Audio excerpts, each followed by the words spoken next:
법, 경제를 만나다. 시장경제는 우리 사회에 번영을 가져다 줍니다. 동서고금을 막론하고 시장경제에 친화적인 국가는 번영하였고 그렇지 않은 국가는 쇠락했습니다. 현대 선진국들이 모두 시장경제 체제를 도입하고 있는 것은 우연이 아닐 것입니다.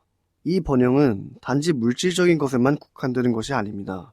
물질적 번영이 이루어진 사회에서는 학문활동과 예술활동 역시 보다 왕성하게 이루어지게 됩니다. 결국 시장경제는 우리 사회의 물질, 학문, 예술 전 영역의 발전을 가져온다는 것입니다. 법은 우리 사회에서 가장 중요한 요소 중 하나입니다. 시장경제가 작동하기 위해서는 개인의 재산이 안전하게 보호받아야만 합니다. 그러나 이를 보호해주는 법이 없다면 개인의 재산과 안전은 끊임없이 위협받을 것이며 결국 시장경제는 작동할 수 없게 됩니다. 이처럼 시장경제의 작동에는 법의 존재가 반드시 필요합니다. 그러나 법은 필연적으로 폭력을 수반하기 때문에 위험성이 내재되어 있습니다. 만일 법이 시장경제의 작동을 저해하는 방향으로 폭력을 행사한다면 그것은 법이 없는 것만도 못한 상황이 될 것입니다. 결국 우리 사회는 시장경제에 친화적인 법이 필요하다는 것입니다. 그렇다면 시장경제의 친화적인 법이란 무엇일까요? 이 책에서는 그것을 찾아내는 도구로서 법경제학을 이용합니다. 법경제학이란 법에 관련한 문제를 분석함에 있어 경제학적 방법론을 적용하는 것인데요.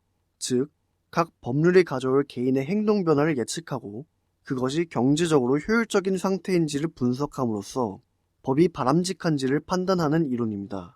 법경제학은 경제적 효율 상태를 지향하기 때문에 어떠한 법이 시장경제에 친화적인지를 판단하기에 최적의 이론일 수밖에 없습니다.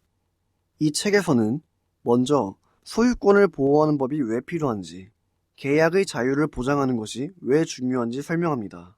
그리고 우리나라 제도의 실정을 분석하면서 특히 최근에 경제 민주화 흐름이 얼마나 위험한지에 대해 이야기하고 있습니다. 다음으로는 어떠한 경우에 형사처벌이 필요한지에 대해 법경제학적으로 분석하면서 우리나라는 경영자에 대한 배임죄 등 형사처벌이 남용되고 있다는 것도 지적하고 있습니다. 마지막으로는 상법과 헌법에 대해서도 법경제학적 분석을 덧붙이고 있는데요. 우리나라의 법체계 전반에 대하여 법경제학적 분석을 하고 있는 셈입니다. 최근 입법부에서 제정된 여러 법들이 논란이 되고 있습니다.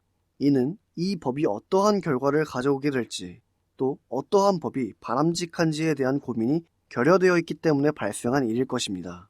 물론 법경제학이 정답을 제시해주는 것은 아닙니다. 법경제학뿐 아니라 다른 법이론을 병행하여 법률이 바람직한지 판단하는 것이 옳을 것입니다.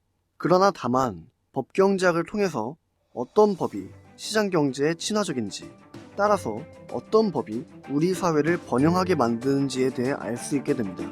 이러한 법경제학의 입문서로 김정호 교수의 법, 경제를 만나다를 추천드립니다.